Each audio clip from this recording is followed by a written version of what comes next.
buenas noches, amigos y hermanos que se conectan a esta hora. Dios les bendiga a todos. Mi nombre es Neftalí Padilla, quien por la gracia de Dios, pues somos ministros de la Asamblea de Dios y miembros del Templo Pentecostal Asamblea de Dios, que auspicia este programa. Bienvenidos todos. Reciban un saludo de nuestro pastor, el reverendo Elías Torres, de su esposa Melissa Vélez, de la Junta de Oficiales de nuestra iglesia, de la Iglesia en Pleno, y de Otto, de Rafa Caminero y de Heriberto, que están ayudándonos en los controles, ¿verdad? Y hacen posible que yo llegue delante de ustedes en esta noche. Gracias por conectarse. Este, eh, eh, Hagan partícipes a otros de sus amistades, ¿verdad? En Facebook y en YouTube de este programa. Compártanlo con ellos para que esta bendición también los alcance. Y probablemente alguien que no conoce a Cristo, por medio de esa acción de ustedes, pues lo pueda conocer. Estos programas a veces llegan a lugares donde nosotros ni nos imaginamos, ¿verdad? A veces recibimos noticias de centro, de sur, de Europa, de Centro y Suramérica, perdónenme, y de Europa, de África, de muchos lugares se conectan. Y yo, pues creo que yo, aunque le estoy hablando en español, el idioma mío, ¿verdad? Creo que el Espíritu Santo puede hacer que alguien en alguna parte del mundo lo escuche en su idioma. Mi Dios no tiene límite. Pero eso no puede suceder si usted no lo comparte. Así que vamos a tener una palabra de oración para que el Señor me ayude a transmitir con claridad, con eficacia, lo que Él ha puesto en mi corazón en esta noche, y que sea de bendición a todo aquel que esté al alcance de la misma. Padre, te adoramos, Señor, te damos gracias, Dios, por esta oportunidad de compartir tu palabra, Dios, con otros, Señor. Ayúdame, Dios, para que lo pueda hacer, Padre amado, como le dije al público, con sencillez, con claridad, que sea entendida, que llegue a un lugar fértil y sea de bendición, Señor. Sana en esta noche, edifica, Señor amado, liberta, Dios, consuela. Haz, Señor amado, las cosas que solamente tú puedes hacer, Dios. Nosotros creemos, Dios, que así será. Gracias, Dios, en el nombre de Jesús, a quien doy toda la gloria y toda la honra. Amén, Señor. Amén. Hoy el tema es la palabra de Dios y el crecimiento espiritual. El crecimiento espiritual, no tengo que aclarar que no necesariamente tiene que ver con un cambio de conducta, aunque implica que con el crecimiento la conducta cambia. Me voy a explicar. La persona que deja de gritar, por ejemplo, porque le dieron una reprimenda en el trabajo y le dijeron que si lo vuelve a hacer, pues lo despiden, ¿verdad? Entonces deja de gritar y de hablar malo en el trabajo. Eso no necesariamente quiere decir que creció espiritualmente. Él moderó su conducta por una ventaja que le dan de no ser despedido, ¿verdad? Pero no quiere decir que creció espiritualmente. Entonces, el que crece, pues sí, no quiero decir que el que crece no cambia, el que crece cambia, pero no todo el que cambia crece, ¿verdad? Voy a repetir eso. Todo el que crece cambia, pero no todo el que cambia crece. Estamos hablando de crecimiento espiritual. También se pueden tener dones, ¿verdad? Cuando viene el Señor y se pueden tener dones. Y Dios usa a uno y uno ser inmaduro a la misma vez. Y carnal. Y tenemos un ejemplo de eso en las Escrituras. Esa era la situación de la iglesia de Corintios. Pablo le escribe a ellos. Si me pueden poner en pantalla, en el capítulo 1, versos del 4 al 7, que el apóstol Pablo les dice a ellos, Primeras de Corintios, capítulo 1, versos 4 al 7, le dice, gracias doy a mi Dios siempre por vosotros, por la gracia de Dios que os fue dada en Cristo Jesús, porque en todas las cosas fuisteis enriquecidos en Él, en toda palabra y en toda ciencia. Mira, tenían la palabra, tenían un dominio de la palabra y tenían ciencia, que es un entendimiento profundo. El verso 6 dice, así como el testimonio acerca de Cristo, tenían un testimonio de que eran creyentes, ¿verdad? Y ese testimonio dice, ha sido confirmado en vosotros, de tal manera que nada os falta en ningún don. O sea, había una manifestación de dones en esta iglesia. Dice, esperando la manifestación de nuestro Señor Jesucristo. Esta era una iglesia deseable. Cualquier persona que está buscando una iglesia donde se enseñe la palabra, donde haya ciencia, donde se manifiesten los dones, llega a esta iglesia de Primera de Corintios, cualquier iglesia que pasan esas cosas, las personas se ponen contentas, dicen, aquí es que llegué al lugar, gracias a Dios porque llegué a un lugar tremendo, aquí voy a crecer, aquí voy a madurar, aquí voy a aprender. Gracias, Señor. Pero veamos ahora qué dice el apóstol más adelante a estas personas en el capítulo 3, en el verso del 1 al 3. Primera de Corintios dice, de manera a estas mismas personas que ya le había echado aquellas flores tremendas, a ese lugar donde llegamos y dijimos, wow, esto es lo último, gracias, Señor. Dice, de manera que yo, hermanos, no pude hablaros como espirituales, sino como a carnales, como a niños en Cristo. Os di a beber leche y no vianda, porque aún no erais capaces, ni sois capaces todavía, porque aún sois carnales. Pues habiendo entre vosotros celos, mire lo que deja, lo que impide que uno sea una persona madura espiritualmente. O sea, el don, la capacidad esta de ciencia, de entendimiento, no nos hace maduros. Déjame el versículo, si me hace el favor, perdóname, ¿verdad? Porque aún no erais capaces, ni sois capaces todavía, porque aún sois carnales. O sea, tienes la ciencia, tienes los dones, pero eres carnal. Pues habiendo entre vosotros celos, mira, cómo uno puede identificar a una persona con una madurez espiritual, donde no lo gobiernan los celos, las contiendas y disensiones. Entonces les pregunta, ¿no sois carnales y andáis como hombres? Por estas cosas, ¿verdad? Por los celos, por las contiendas. Entonces cuando nosotros nos vamos atrás en esa misma carta, vemos que estas personas tenían unas disputas de quién sabía más, quién estaba más cogeto, qué escuela de pensamiento era superior. Entonces uno decía, no, mi maestro fue Pedro, no, mi maestro fue Pablo, decía uno, mi maestro. Entonces uno decía, no, pues yo soy de Cristo, a mí me enseñó el mismo Cristo. Entonces eso me hace superior a ustedes. Y eso el apóstol Pablo, inspirado por el Espíritu Santo, lo identifica como inmadurez, ¿verdad? Personas donde había manifestaciones de dones, donde había un conocimiento profundo de las escrituras, pero en el carácter eso no había hecho mella. Las personas seguían siendo como antes de haberse convertido, con celos, a veces las aspiraciones que podamos tener y en la formación que tenemos nos enseñan a tener aspiraciones, nos enseñan a desear cosas, ¿verdad? Y venimos a Cristo y estamos agradecidos del Señor, entendimos el mensaje, el Espíritu Santo entró a morar en nosotros, estamos agradecidos, comenzamos a trabajar en la iglesia, pero esas tendencias de mejorar, esas tendencias de crecimiento, esas tendencias de ser famoso, esas tendencias, ¿verdad? De ser el importante, no se van, no, están en nuestra naturaleza. Y en la madurez es el aprender la palabra, esa palabra de ciencia que tenían ellos, poderla aplicar a nuestro comportamiento hacia los demás, porque somos una comunidad entonces de creyentes, ¿verdad? Y entonces la aspiración de Dios es que ese mismo afecto de agradecimiento que tenemos hacia Él se refleje hacia el prójimo, hacia el hermano. Entonces, en el proceso para crecer adquirimos anticuerpos espirituales que combaten los virus de la carne, que son los deseos. Leamos Gálatas 5:17, por favor, Gálatas 5:17. Hoy vamos a estar la Bibliazo limpio, gloria a Dios. Gálatas 5:17.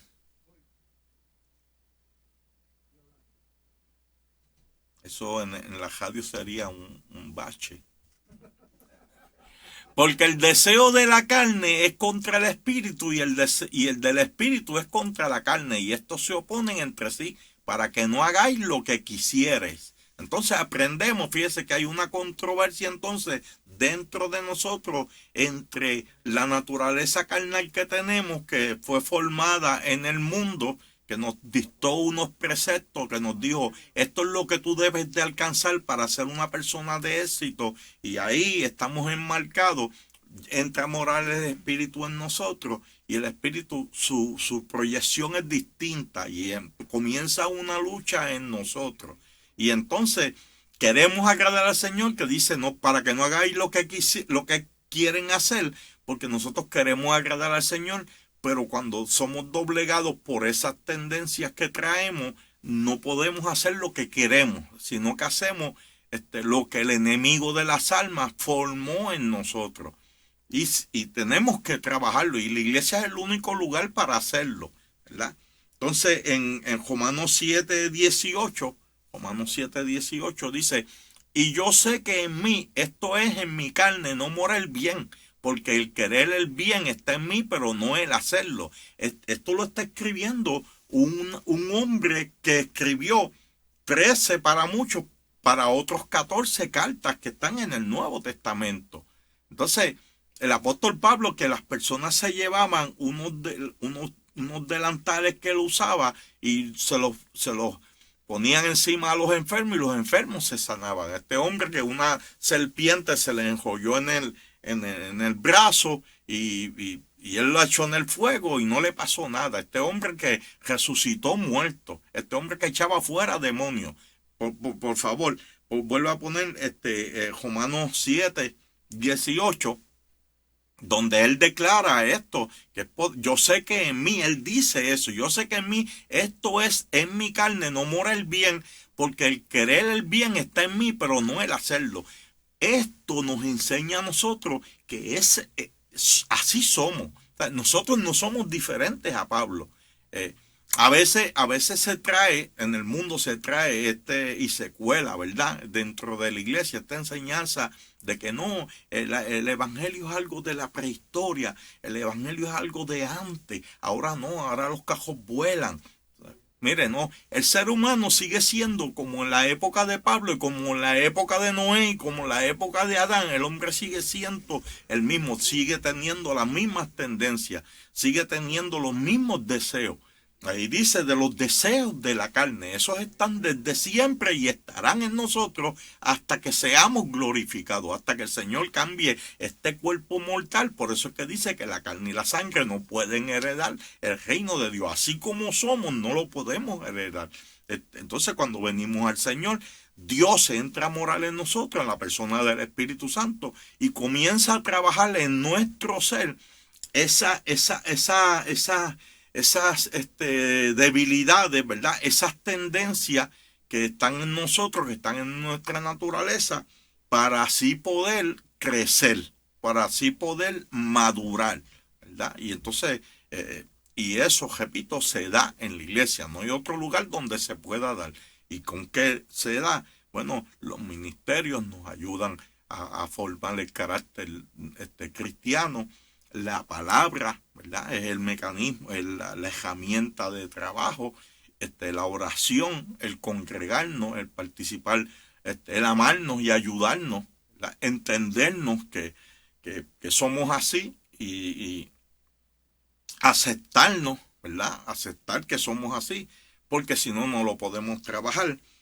Y ahí, pues en uno se da un crecimiento a una velocidad, en otros es más lento, pero se supone que todos crezcamos, ¿verdad? Romanos 8:8, si lo pueden poner en pantalla, Romanos 8:8, dice, y los que viven según la carne no pueden agradar a Dios. Entonces, ya sabemos esas tendencias que tenemos. Entonces, ¿según qué vamos a vivir? A quien uno obedezca lo va a determinar en dónde está parado, ¿verdad? En Romanos 8:1, pues dice que los que están, los que viven según, ahora dice, pues ahora ninguna condenación hay para los que están en Cristo Jesús, los que no andan conforme a la carne, sino conforme al Espíritu. El texto anterior, el 8:8, dice que los que viven conforme a la carne no pueden agradar a Dios. O sea, llegamos al Señor, tenemos que caminar, cambiar el paso. Había una canción, no lo voy a decir. Lo puedo decir, que decía cambia el paso, ¿verdad? Cambia el paso. Había una canción que decía cambia el paso. Cuando usted viene a Cristo, debe de cambiar el paso. Y el proyecto de Dios es ese, que cambia tu manera de caminar. Porque si no cambias tu manera de caminar, eres un salvo que no agrada al Señor. Y tu condición de salvo se puede afectar. Porque el pecado va a matar lo que Dios trajo, la vida que Dios trajo. Porque el pecado mata, es lo que dice la Biblia, ¿verdad? Y la paga del pecado es muerte. O sea, las consecuencias de pecar es morir. Entonces, para que eso no ocurra, uno tiene que ir madurando, creciendo en el Señor y cambiando la manera de ver las cosas, la manera de entender las cosas. Por eso en Romanos 12:2 dice, no conforméis a este mundo, sino renovados por medio de la transformación de vuestro entendimiento. O sea, ya debemos de ir cambiando nuestro modo de ver las cosas y de responder a las mismas. Entonces, lo que está en Cristo, en 2 de Corintios 5:17, dice, si alguno está en Cristo, de modo que si alguno está en Cristo, nueva criatura de las cosas viejas pasaron, aquí todas son hechas nuevas. Y estar en Cristo, estar bajo el gobierno de Cristo, ser obedientes a Cristo. Porque, pues, repetimos, puede uno, y ese es el problema de la iglesia de Primera de Corintios, que estaban en Cristo, pero no vivían en el gobierno de Cristo. Y eso afecta el crecimiento. Para obedecer tengo que estar en Cristo. Y en Juan 15:5 Jesús dice, porque separados de mí nada podéis hacer. Yo no puedo obedecer a Cristo estando fuera de Cristo. No se puede. Y para estar en Cristo tengo que obedecer. Pero, ¿cuál se da primero? Es un proceso llamado santificación, que comienza con la conversión. Es un proceso que se tiene que dar. Y a mejor discipulado que pueda tener una iglesia, más se facilita el que la persona pueda entrar en ese proceso de santificación, porque el discipulado le da a uno las herramientas para la santificación es un hacer, es un caminar. La santificación no es automática. Nosotros venimos a Cristo, nos separamos del mundo, tomamos esa decisión a invitación del Espíritu Santo. Porque si el Espíritu Santo no nos invita, no vamos a ir a Cristo. Es una invitación que nos hace el Espíritu Santo, a la cual nosotros accedemos. Y entonces en esa transacción, que la Biblia la llama el pacto, el nuevo pacto, ¿verdad? Que es en Cristo Jesús. Cristo paga el precio, nosotros aceptamos ese precio, aceptamos todo lo que conlleva. Lo primero que aceptamos es que estamos mal. Y aceptamos que estamos mal y nos duele el cómo estamos, que eso se llama arrepentimiento. Pero es un arrepentimiento que trae una decisión, la decisión de que pues aceptamos que merecíamos la culpa de la sentencia que Cristo pagó en la cruz del Calvario, que es la muerte. Y entonces creemos que Él pagó, que eso no fue en vano, que esa sangre que Él derramó en el Calvario tiene el poder de sanar nuestra condición de muerte, y que tiene el poder de limpiar nuestros pecados. Cuando aceptamos eso, entonces ese sacrificio que Cristo hace en la cruz tiene el poder, tiene la calidad para perdonar nuestros pecados, para sanar nuestra condición de muerte, pero entonces le da derecho sobre nosotros. Y al darle derecho sobre nosotros, también le da a Cristo la oportunidad de entrar a morar en nosotros, ¿verdad? en la persona del Espíritu Santo. Y cuando eso pasa, nosotros pasamos de muerte a vida, porque Dios entra a morar en nosotros, en la persona del Espíritu Santo. Que es el Espíritu Santo del Padre y el Espíritu Santo del Hijo. Hay que tener otra clase para explicar eso, que no tiene explicación. Alábalo. Es Dios en tres personas, Padre, Hijo y Espíritu Santo. Y el Espíritu Santo es una persona que se distingue del Padre y del Hijo. Y es Dios con nosotros. Y eso pues nos hace a nosotros inmortales. Pero entonces tenemos que entrar en un proceso, porque las tendencias, ¿verdad?, que hablábamos ahorita, están en nosotros todavía. Nosotros, pues sí, nuestro ente espiritual pasa a ser eterno, porque el Espíritu Santo entra a morar en nuestro espíritu, pero vivimos en un cuerpo de carne que nos va a pedir, nos va a demandar, va a tratar de volver a su estado de gobierno sobre nosotros. Y en la iglesia se nos dan entonces a nosotros las avenidas, ¿verdad? Perdonen que use ese término, porque es solamente un camino, es Cristo, pero ahí se nos dan a nosotros las enseñanzas, y hay unos ministerios que nos van a ayudar a nosotros a trabajar esas tendencias. Mientras más se trabajen, más crecimiento hay. Y cuando se crece y se es maduro, podemos entonces ayudar a otros. Dejamos de ser parte del problema y pasamos a ser parte de la solución, que es la iglesia, ¿verdad? Cuando nos integramos en la iglesia, el llamado es a crecer, el llamado es a madurar. Y en la iglesia se logra, tenemos que creer que sí. ¿Y qué se da primero? Pues un proceso llamado santificación, que comienza con la conversión.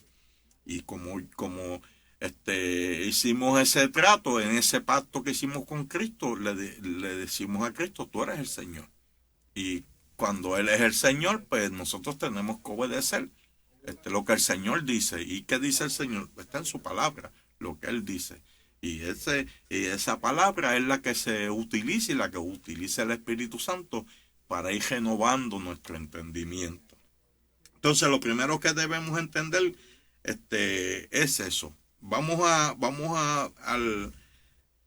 comenzar ahora. Esta era la introducción. Pero les prometo que el estudio es más corto que la introducción. En Marcos capítulo 4, versos del 1 al 9, está lo que se llama la parábola del sembrador. Entonces dice, otra vez comenzó Jesús a enseñar junto al mar, y se reunió alrededor de mucha gente. Se reunió alrededor de él mucha gente, tanto que entrando en la barca se sentó en ella, en el mar, y toda la gente estaba en tierra junto al mar.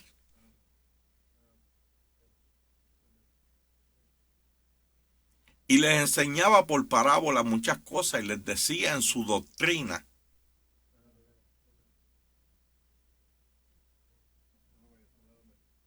Esto, otro bache. Aleluya. Dice, oíd, he aquí el sembrador salió a sembrar.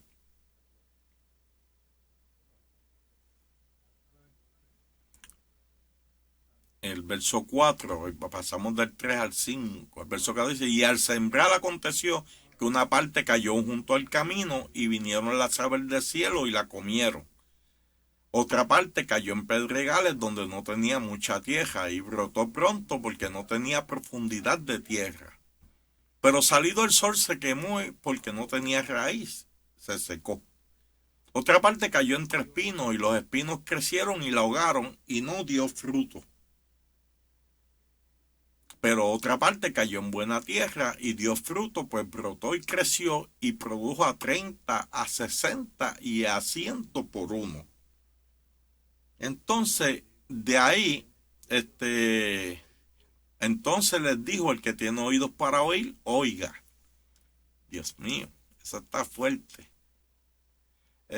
Cuando estuvo solo, los que estaban cerca de él con los 12 le preguntaron sobre la parábola. Y él les dijo, a vosotros os es dado saber el misterio del reino de Dios, mas a los que están fuera, por parábolas todas las cosas, para que viendo vean y no perciban, y oyendo oigan y no entiendan, para que no se conviertan y les sean perdonados los pecados. Y les dijo, ¿no sabéis esta parábola? Pues, ¿cómo pues entenderéis todas las parábolas? Hasta ahí. Entonces, de esta parábola, ¿verdad? En ese verso 13, esta parábola es una herramienta de trabajo para el desarrollo del creyente. Siempre, un día, ese verso 13 fue el que me impactó bien fuerte, porque dice que si uno no entiende esta parábola, no entiende nada. ¿Sabes? Y es un llamado a reflexionar en la misma. A veces que queremos saber tantas cosas del Evangelio y nos colgamos en la fácil, en la A. Y hay gente que están, ve como la iglesia de Corintios. La iglesia de Corintios discutía por la X, Y, Z y se colgaban en la A, que era el amor de los unos por los otros. Entonces, esta parábola pues se convierte entonces en una herramienta de trabajo para el desarrollo del creyente, porque si es lo primero que tenemos que entender, vamos a analizar entonces por qué. ¿Por qué el Señor dijo eso? Si tú no entiendes esta, no vas a entender ninguna. Entonces el Señor dijo que para entender las demás enseñanzas, primero que tenían que entender esta. Hay enseñanzas antibíblicas de la incomprensión de esta parábola, ¿verdad? Entonces, ¿de qué habla? Primero habla de una semilla para crecer. La capacidad que tiene esta semilla, la que trae crecimiento. El sembrador es todo aquel que predica la palabra de Dios de la manera que sea. En predicación evangelística, en predicación pastoral, en estudio bíblico, cantada, recitada, etc. Todo aquel que habla palabra de Dios es el sembrador. Entonces, este sembrador no discrimina y riega la semilla en todo terreno. Esparce la semilla en todo terreno, no discrimina el terreno. Por lo general, cuando alguien va a sembrar, ara el terreno, prepara el terreno. Pero este sembrador no hace eso, un sembrador fuera de lo común. Él sí echa la semilla en todo terreno. A eso fuimos llamados, ¿verdad? Eso es decirle no al síndrome de Jonás. Lo voy a explicar, que es donde hay personas que no queremos que sean salvas. Eso es discriminar. A ver, hay personas que no se van a salvar, pero no nos corresponde a nosotros saber quién sí y quién no. Nosotros somos sembradores y el llamado a nosotros a sembrar en todo terreno, no importa cómo se vea el terreno, no importa las características del terreno. El llamado es sembrar sin discriminar. Jonás no quería que la gente de Nínive se salvara. Y cuando Dios le dijo, vete y profetiza contra ellos, dijo, y esta profecía, al final del libro, él resume eso. Por eso era que yo no quería venir aquí. ¿Ves? Porque yo sé que tú eres misericordiosa. Y entonces, la petición que Dios, la orden que Dios le dio a Jonás no era que predicara para que la gente se convirtiera. Le dijo, vete y dile a ellos que en 40 días yo los voy a destruir. Pero Jonás dijo, y si yo les digo eso y se arrepienten, yo sé cómo tú eres. Si se arrepienten, tú los perdonas. Y Jonás no quería que Dios los perdonara. Jonás no quería que ellos se arrepintieran. Jonás quería que ellos se murieran en su pecado. ¿Por qué? Porque eran perversos. O sea, no era que Jonás estaba en un mal análisis de la condición de ellos. Jonás tenía razón. Era una nación perversa. Hacía cosas horribles. Y Dios les dijo, vete, dile que en 40 días yo los voy a destruir por como son. Pero Jonás dijo, y si yo hago eso, mejor destrúyalo sin avisarles. Porque si yo hago eso y se arrepienten, yo te conozco a ti, que tú eres misericordioso. Y si ellos se arrepienten, tú los perdonas. Y yo no quiero que tú los perdones. Y nosotros nos podemos ver en esa condición de personas que hacen cosas.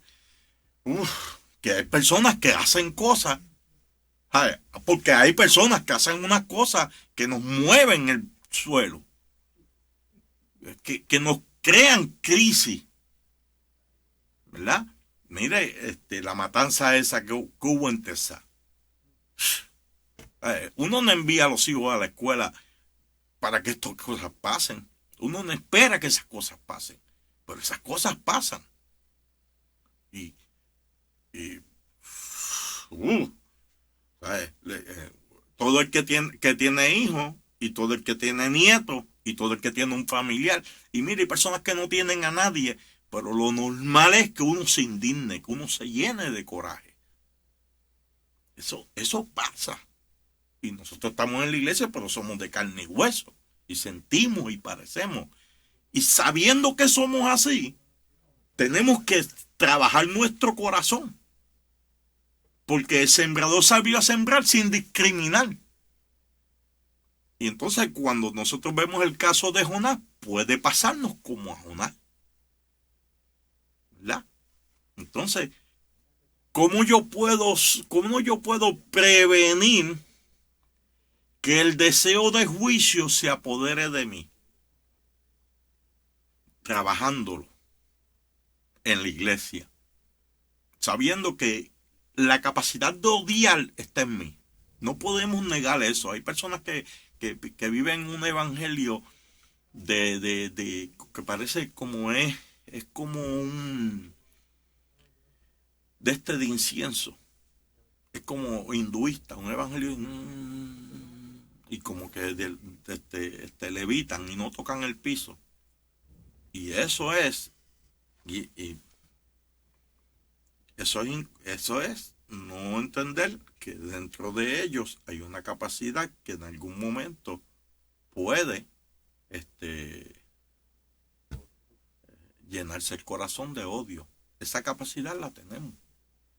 Si usted no entiende eso, está a la deriva, está a expensa de que un día lo sorprende el odio. ¿Verdad? Y Dios quiera que no sea así, que nunca sea así.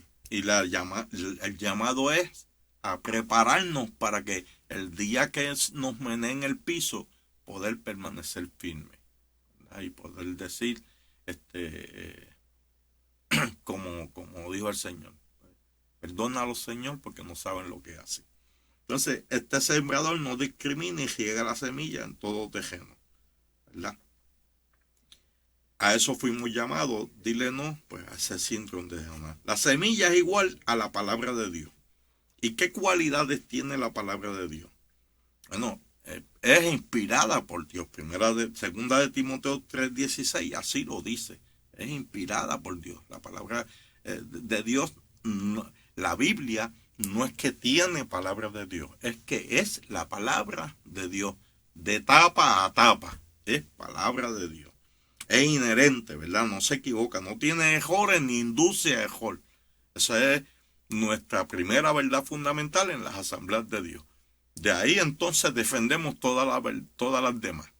Porque de ahí depende la verdad, las otras 15 verdades fundamentales dependen de esa, de que la Biblia es la palabra de Dios. Y dice de ella, de la Biblia, que no torna atrás vacía. Esta palabra va a tener un efecto, es inevitable que tenga un efecto. Por ejemplo, yo llevo un tiempo aquí hablando y usted lleva un tiempo ahí escuchando, si no se ha ido. Eso que usted escuchó va a tener un efecto de si usted deja que trabaje o si usted no deja que trabaje. Va a tener un efecto. Si usted es dócil a la palabra, va a traer liberación, va a traer sanidad, va a traer consuelo, va a traer crecimiento. Si usted resiste la palabra, trae endurecimiento. No, nadie que escucha la palabra del Señor permanece como está. O mejora o empeora. Por eso es que no torna atrás vacía, algo trae para atrás. Entonces, porque a veces pensamos que todo lo que trae va a ser bueno, ¿no? A veces que el resultado es detrimental para el que siempre el resultado para el que la rechaza va a traer detrimento, lo va a afectar, va a empeorar el que lo rechaza. Por eso no viene vacía, es que no hizo ni fu ni fa, como dicen en el barrio. No, sí. Una de las dos se va a dar. O mejora o empeora. Igual no permanece. Entonces siempre va a ser algo. Es viva y eficaz. O sea, esta nunca pierde efectividad. Ella es viva y es eficaz. Y como decía ahorita, que a veces pensaban, no, para esta época esa palabra se escribió hace muchos años, no. Ella fue eficaz entonces, es eficaz ahora y será eficaz en el futuro. Ella permanece para siempre, nunca pierde eficacia. Otro día me comí unas galletas en casa, no me las comí, solamente las probé, Dios mío. Cuando mi esposa leyó la caja, dijo, wow, chacho, esto inspiró. Era prehistórica. La palabra de Dios no le pasa eso. Ella es eficaz siempre. Siempre el apóstol Juan dice que en Apocalipsis que se comió el joyo, ¿verdad? Que es la palabra, y dice que fue dulce en su boca. Porque ella es dulce. Pero dice que cuando se la tragó, amargó su vientre. Y ese es el efecto que a veces trae, porque cuando usted la comienza a digerir, a veces pues va a llevarlo a una circunstancia, lo saca de la forma, de la zona de confort, ¿verdad? Entonces ya no es a mi manera. Y eso crea crisis, por eso amarga el vientre cuando se está digeriendo, ¿verdad? Darle vedera al alma. Aleluya. Quema el alma, pero purifica la misma. Siempre va a ser algo, es viva y eficaz. Permanece para siempre. Es poder de Dios para salvación. Romanos 1:16. De que Pablo dijo, no me avergüenzo del evangelio, porque es poder de Dios para salvación. Siempre va a ser poder de Dios para salvación. Y es lo único que salva. No hay otra cosa que te pueda salvar. Tú no puedes comprar un libro de estos, que hay muchos, ¿verdad? Esos de 12 pasos para el éxito, 3 pasos para el cielo, y usted los lee y se siente bien. Pero es lo único que va a hacer. Usted se va a sentir bien. Lo único que lo salva es la palabra de Dios. Lo único que trae vida y vida en abundancia es la palabra de Dios. Lo único que trae vida eterna es la palabra de Dios. Entonces la palabra profética más segura. A veces ve, como dije ahorita, hay libros que vemos nosotros que traen un conocimiento y gloria a Dios, ¿verdad? Hay personas que Dios da con una gracia pues, tremenda y traen unas herramientas de trabajo y le dicen a uno a esto. Pero si no se ciñe a la palabra del Señor, se puede ver bien, pero no está bien. Y si usted quiere estar seguro de que lo que dice está bien, búsquelo en la Biblia, porque en la Biblia tiene que estar. Si no está en la Biblia, es buchipluma nada más, decía una canción. Por eso es la palabra profética más segura. ¿Usted quiere saber cómo usted se debe de comportar? En la Biblia lo dice. ¿Usted quiere saber qué decisiones tomar? En la Biblia lo dice. La Biblia es la palabra profética más segura. Entonces, hay veces que nosotros decimos, yo quiero hacer esto en la iglesia y quiero esto y esto otro. Pues, ¿sabe qué dice la Biblia? La Biblia dice, someteos a las autoridades superiores. Si algo que tú desees que se haga en la iglesia no está de acuerdo, ¿verdad? Y no va a consono con la visión que Dios le dio al pastor, la Biblia dice que puede tener un buen deseo, pero a ver si que adóralo si puede. Bueno, esta es la semilla que no depende del que siembra, ¿verdad? La palabra profética más segura, esa semilla no depende del que siembra, pero el que siembra depende de ella. En Juan 15:1 el Señor dijo, yo soy la vid verdadera. Así que esa semilla cuando germine, su producto será Cristo. Repito, esa semilla no depende del que siembra, pero el que siembra depende de ella. Y el Señor dijo, yo soy la vid verdadera, ¿verdad? Así que esa semilla, el producto tiene que ser Cristo, si no es otra cosa. El terreno, ahora vamos al terreno, junto al camino, en Juan 14:6 dice, Jesús dijo, yo soy el camino. O sea que se siembra en el camino, esa que se siembra junto al camino, está bien cerca de Jesús, porque Jesús es el camino, pero no está en Jesús. Ese es un terreno que está junto al camino. Entonces en Marcos 12:34 Jesús le dijo a un escriba, no estás lejos del reino de Dios. Hay personas que usted dice, wow, se parece, pero no es. Está cerca, pero no está en. Y esa semilla cayó junto al camino. El que está cerca del camino, el demonio lo trabaja personalmente. No pierde tiempo, avanza, porque estando en el camino es un soldado peligroso. O sea, antes de que esa semilla lo traiga al camino, por eso es que dice que la quita de su corazón. El diablo va y la quita de su corazón. Estando en el camino, pues un soldado peligroso. Y va dirigido a quitar la palabra sembrada en su corazón antes de que germine y se haga camino bueno en su corazón. Así que siembra duda para hacerle inactiva la palabra sembrada.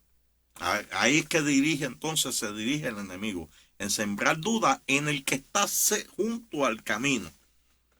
Entonces, un ejemplo de esto es Génesis 3:1, que Satanás le dice a la mujer, con que Dios os ha dicho. Está tratando de sembrar duda a lo que Dios le dijo a ella.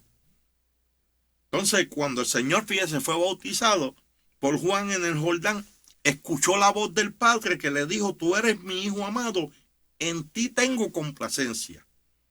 Y luego en el desierto, ¿qué hace Satanás? Le dijo, si eres hijo de Dios, ¿qué es lo que está diciendo? ¿Será verdad lo que él te dijo? Entonces, Dios da una palabra, Satanás siembra una duda, una contrapalabra. Entonces, parafraseando eso, le dice, si crees que lo que escuchaste es verdad, pruébalo, haciendo que estas piedras se conviertan en pan. 40 días antes, escucha una voz del cielo que le dice, tú eres mi Hijo amado. 40 días después, le dice, ¿tú crees que eso que te dijeron es verdad? Pruébalo. Sembrando la duda en Dios. ¿Usted qué no hará con nosotros? Si Satanás logra sembrar la duda, hará inefectiva la semilla. Porque sin fe es imposible agradar a Dios. Porque es necesario que el que se acerca a Dios crea que le hay. Entonces, la Biblia tiene una cualidad que es creíble. Entonces, la Biblia es creíble. Yo veía, veo a veces en las redes de estos debates entre ateos y creyentes, apologistas, y he llegado a la conclusión de que aún los ateos creen la palabra. Son enemigos de ella y tienen sus argumentos para atacarla, porque la palabra los incomoda a tal grado, ¿verdad? Que sientan rencor hacia ella, pero no es que no la crean, porque fueron hechos para creerla y ella fue hecha para ser creída. Eso es inevitable. Confíe en eso. La Biblia fue hecha para ser creída. Todo el que lee la Biblia, no existe uno que lea la Biblia que no la crea. Su reacción hacia ella cambia. Jesús dijo a Nicodemo, le dijo, y esta es la condenación, que la luz vino a este mundo y los hombres amaron más las tinieblas que la luz. Usted, ahorita se fue la luz aquí. ¿Y cómo yo me di cuenta? Porque entró la oscuridad. A falta de luz, oscuridad. Y usted no puede decir que no está oscuro. Y usted no puede decir que no hay luz. Ahora, hay personas que la luz le incomoda. Hay personas que la palabra le incomoda. Y es palabra de Dios. Y es creíble. Es su naturaleza. Verdad. O sea, la palabra de Dios es verdad. Y la verdad es verdad. ¿Y cuál es el problema? Que no quiero la verdad. No quiero la luz. Me siento, y Jesús le explicó por qué quieren la luz, porque en la luz pasan desapercibidos, porque aman las malas obras, y en la luz y en la oscuridad se esconden para hacer lo que su corazón le dicta. La luz los denuncia. ¡Wow! Entonces, si Satanás logra sembrar la duda, hará inefectiva la semilla, porque esto es tan cerca del camino. Y reciben la palabra y con gozo. Y Satanás tiene que avanzar. Y siembra duda porque esta se convierte en algo peligroso para él. El hombre de doble ánimo es inconstante en todos sus caminos. Entonces, la duda que trae, eso. Entonces, ahora, eso se escribió hace 2000 años y ahora le dicen bipolaridad. El terreno pedregoso. Dice que la recibe con gozo. Esto nos habla de la aceptación del consejo bíblico con una expresión visible. ¡Wow! Esto me encanta. Esto que escuché, tremendo. Esta predicación, ¡wow! ¡Qué buena estuvo! ¿Verdad? Y podíamos, ¿verdad? Hasta llorar de emoción. ¡Ay, esto estuvo tremendo! Y gritar aleluya. Pero sin una transformación del corazón, si este corazón sigue duro, la palabra no puede hacer raíces para que nazca la vid que es Cristo. Entonces, como dice entonces en Romanos 8, que dice tribulación o persecución, es cuando se tienen que tomar decisiones que impiden la obediencia a la palabra, versus ofrecimiento de la vida donde pensemos que vamos a perder esas cosas, ¿verdad? Valiosas. Como la semilla no ha echado raíces, no tenemos el carácter necesario para rechazarla. Cuando viene la persecución, dice ahí, o la tribulación, entonces, como no tiene raíces, entonces el miedo de perder lo que la palabra exige, lo que la palabra exige, pues nos pone en una situación incómoda. Y lo vemos como una persecución, como una tribulación. No, espérate, yo no quiero dejar esto. Yo no quiero dejar la amante.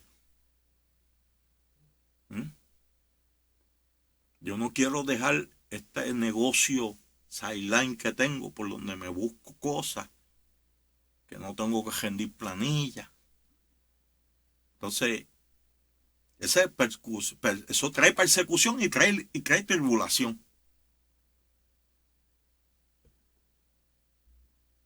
Entonces no tenemos, si la semilla tenemos un corazón duro, porque amamos esas cosas, la semilla no va a echar raíces y va a morir. También hay situaciones donde la palabra nos exige templanza y el gozo que experimentamos al escuchar la palabra no echó raíces, por lo que desapareció y respondemos como el corazón duro nos exige y nos dirige. Quizás, guárdame esa hasta el día del juicio. ¿Cuánto la adora? Y porque el domingo por la mañana, hermanos, todos somos pentecostales. Levanto mis manos. Pero si tenemos un corazón duro, si no dejamos que la palabra trabaje el corazón, cuando nos den un corte de pastelillo allá afuera, o sea, no te disparo porque no tengo pistola. Entonces, entre espinos, la palabra que cae entre espinos, dice, hermano, y ahí, se nos va la vida. Porque una de las cosas que tenemos que hacer nosotros es reconocer, yo tengo un corazón duro y lo tengo que trabajar, porque se nos va la vida. Aquí esto es eternidad, no nos podemos dar el lujo de perdernos, porque no hay remedio después que nos perdemos. Entonces entre espinos dice, oyen, dice Lucas 8:14, dice, oyen, que es del griego akomo, que es un oído entendido, obediente, pero se alejan. Cosa que ahorita decía que el que tiene oídos, que oiga. Hay personas que tienen oído y no oyen, o por lo menos no tienen un oído obediente. Y los afanes, ¿verdad? Que es lo que tengo que hacer y lo que deseo hacer, que no necesariamente es lo mismo, ¿verdad? Riquezas que se tienen o riquezas que se desean o lo que valoramos que está lejos de Dios y para obtenerlas nos tenemos que alejar también. Hay cosas que están lejos de Dios y me tengo que alejar de Dios para poderlas tener. Por último, los placeres que pueden ser deleite, incorrectos, pero también podría ser una actitud de que aquí nos vamos y nos vemos cuando se pueda, ¿verdad? Y creen que estar bien con un culto aquí y otro allá. Aleluya. Es más, en el mismo culto los espinos ahogan las semillas por tener las mentes en esas cosas. Porque, a ver, fíjese, la dinámica que se da en el devocional es una dinámica como para sanar un corazón con espinas. Pero hay veces que nuestra mente está tan envuelta en esa espina que no permitimos. Y no permitimos porque no entramos en la adoración, porque la adoración tiene una capacidad de liberación. Cuando es una adoración, porque hay veces que se cantan cosas que son, como decir, bioequivalentes, ¿verdad? Usted no sabe si le están cantando a Dios o a quién le están cantando. Hay mucha música hoy en día que son del yo, que son yo voy a hacer, yo entonces la gente se emociona, voy a coger al diablo, pam, pam, pam. Entonces, ve, y eso no es adoración. ¿Cuánto le adoran? Adoración es engrandecer a Dios, adorar a Dios. Y cuando la iglesia tiene ese tipo de adoración, no, es adoración porque es lo único que es adoración. Y el pueblo, no importa la circunstancia en que se encuentre, se va envolviendo en esa adoración va a tener un efecto de liberación oficial. El fuego quema, el agua moja y la adoración liberta. La adoración sana la mente, sana el corazón. Y cuando ese ambiente se da en la iglesia, luego cuando Dios nos habla, porque en la adoración, en el devocional nosotros, mira cómo se llama devocional, de devoción. Y uno canta palabra a Dios de adoración. Eso va preparando un ambiente en nuestro corazón, en nuestra mente, para luego la otra parte, que es cuando Dios nos habla. Nosotros somos sensibles a esa voz. Y podemos entender nuestra condición mejor. La ciencia de Dios se puede activar. Y uno puede entonces hacer determinaciones. Voy a enmendar esto en mi vida. Y cambio mi terreno. Mi corazón cambia.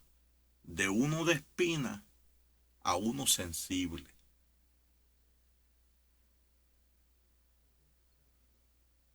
El buen terreno, entonces pasa a ser buen terreno, que reciben la palabra con atención y dedicación. Se multiplican. Esa ecuación matemática es malinterpretada mucho, al punto de que en vez de multiplicar a 30, 60 y 100 por 1, fraccionan al decir 30%, 60% y 100%. Reduciendo, ¿verdad?, a menos de un entero, lo que no es bíblico. En el Señor siempre se entregará más de lo que se recibió. Aún el que recibió un talento se le pidió más, perdón. No es lo mismo de uno que era el 100%. Ni una fracción, ¿verdad? A ver, Cuando se dice un 30, un 60, un 100%, está hablando de multiplicación. O sea, no es 1% de uno, sino es 1 por 30, 1 por 60, 1 por 100. Es multiplicación. Cuando usted tiene un corazón sano, usted se va a multiplicar. Un 30% de uno no es uno, es menos de uno. Es una tercera parte. ¿Ve? Es menos de lo que se le dio. El Señor le entregó un talento y la persona le entregó el 100% de ese talento, uno.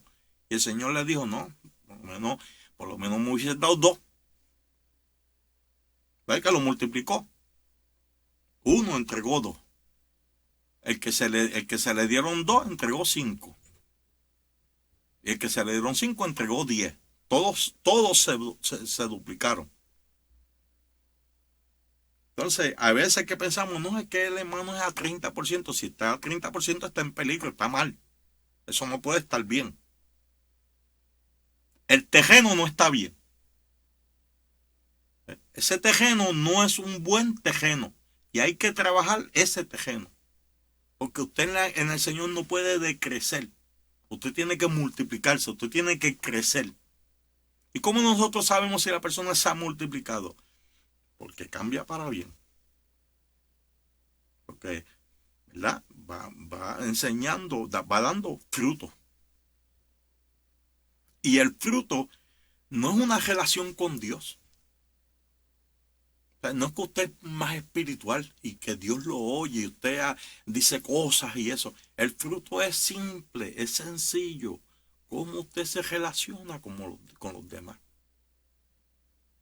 Ahí es que usted ve el fruto. No es que usted bota fuego por los ojos, ni rayos por las manos. No. El crecimiento se nota, el fruto se nota en su relación con su esposa, con sus hijos, con los vecinos, con los compañeros de trabajo, con los compañeros de estudio, con los hermanos de la iglesia. Ahí es que uno ve el fruto con la ciudad, como ciudadano. El comportamiento debe de ser uno atractivo. Debe ser uno que uno ve el cambio. Ese es el fruto. Eso da como resultado que las personas tienen credibilidad en usted. La persona dice, no, esta persona está cerca de Dios porque yo puedo ver a Dios en su comportamiento. Y cuando uno tiene un comportamiento de acuerdo a la mente de Cristo, porque eso es lo que hace la palabra en el corazón. La palabra en el corazón cambia el comportamiento, cambia la manera, el approach, ¿verdad? La manifestación, el comportamiento de uno cambia y es benigno. Y eso trae credibilidad con el poder de las tinieblas. Los demonios respetan a uno. Y cuando los demonios respetan a uno le dice, vete y te va. Y se va. Se tiene que ir. ¿Verdad? No le pasa como los hijos de Seba, allá en el libro de los Hechos, que dijeron, en el nombre del Dios de Pablo, mire, yo sé quién es Jesús y a Pablo lo conozco por ustedes. Y hay muchas personas por ahí cogiendo pelas de los demonios por eso. Entonces, en la segunda parte de Juan 15:1, dice, mi padre es el labrador. El labrador trabaja los terrenos. O sea, no es que cuando una persona está junto al camino, o tiene el corazón duro, o tiene espinas en el corazón, no tenga remedio. Porque el Señor Jesús dijo, mi padre es el labrador. ¿Y qué hace el labrador? Trabaja con el terreno. Entonces, cuando los trabaja y los convierte en buena tierra, saca las piedras, saca los espinos en la regeneración, ¿verdad? que es volver al principio. Esta escena del sembrador se da de día a día en nuestras iglesias, donde no vemos crecimiento, frutos, ¿verdad?, en los creyentes. Todos creyeron, los de juntos, el pedregoso y en los espinos, todos creyeron, pero el terreno está cejado y el labrador no puede entrar para pasar el arado. Abramos las puertas de nuestros corazones y dejemos que Él nos trabaje el corazón y daremos frutos dignos de arrepentimiento, porque el Espíritu Santo quiere trabajar el corazón. Cuando una persona recibe la palabra, recibe el Hijo. Y todos estos terrenos, el que está junto al camino que recibe la palabra, recibe la salvación. El terreno que está duro, que recibe la palabra, recibe la salvación. Y el terreno que tiene espinos, recibe la palabra, recibe la salvación. Estos terrenos están en la iglesia, no están en el mundo. Cuando uno recibe la palabra, acepta la palabra, es salvo. Tenemos salvo junto al camino. Tenemos salvo con corazones de piedra. Tenemos salvo con espinas en el corazón. Entonces, en la iglesia, lo que tenemos que primero entender que si la Biblia lo dice, están ahí. Segundo, Dios quiere trabajar esos corazones. Tercero, ¿cómo está mi corazón? Porque puede ser que yo esté mirando y identificando esos corazones y yo diciendo, eso yo creo que es fulano. Eso y yo. Porque para yo poder ser medicina para otro, tengo que estar sano. O sea, cuando yo soy sincero, y lo primero, fíjate que llegué a Cristo porque fui sincero. Reconocí que estaba en pecado. Ese tipo de pensar nunca debe de abandonarme. Porque por eso la Biblia en primera de Pedro dice, ser sobrios. Ser sobrio es entender que ahí yo tengo también una circunstancia que tengo que resolver, que estoy en construcción, que estoy en un proceso de santificación y que tengo que ir sanando mi corazón para poder sanar el corazón de otro. Y el Espíritu Santo que mora en mí quiere trabajar en mi corazón. Entonces, una vez eso se da, yo puedo entonces ser un ente de bendición en la iglesia para otro. Aleluya. Bueno, hasta aquí esta palabra, espero que sea de bendición. Aleluya. Yo espero no haberme hablado a mí solo. Amén. Porque a mí me hablé. Aleluya. Yo tengo lo mío también. ¿Por qué decir que no? Sí, ¿verdad? Así, pero que gloria a Dios, porque Él es misericordioso y me ayuda a verme por dentro. Así que así te suceda. Vamos a orar, ¿verdad? Vamos a presentar nuestras oraciones, nuestras peticiones que a diario tenemos. Dios escucha, atiende las mismas y Dios es bueno. Padre, te adoramos, Señor, te damos gracias por esta noche maravillosa. Dios, que esta palabra llegue a un lugar fértil, Señor, y si no es fértil, fertilízalo, Padre Santo. Ayúdalo a entender, Dios, y que todas estas circunstancias que a veces gobiernan nuestra mente y nuestro corazón, las podamos trabajar, Señor, dándonos la sensibilidad para que así la podamos hacer. Mira las peticiones, Señor amado, los enfermos, Señor amado, mira aquel que está sufrido, Padre Santo, que está, Señor amado, en situaciones de depresión. Sánalo, Dios, visítalo, lleva la paz que solamente tú puedes llevar, Padre. Mira estas familias, Dios mío, allá en Texas, Padre Santo, y en cualquier lugar donde haya luto, Dios. Por favor, Señor, visita, Padre Santo. Hay cosas que no entendemos, Dios, Pero sabemos, Padre amado, que tú no has perdido una batalla, Dios. Que tú, Señor amado, eres el Dios de toda victoria, Padre. Consuela, Dios, sana, liberta, Señor amado. Ayúdanos, Dios, para que, Señor amado, podamos serte fiel y ser entes, Dios mío, de bendición para otros. Gracias, Señor, en el nombre de Jesús. Amén, Señor. Amén. Recuerden, hermanos, mañana a esta misma hora hay un programa parecido a ¿verdad? Una palabra de exhortación. El domingo en la mañana, a las 9 de la mañana, estoy dando la clase de bautismo. Y también a las 9:30, pues, nuestro culto de adoración. Hasta entonces, Dios les bendiga y la iglesia está en victoria. Bendiciones.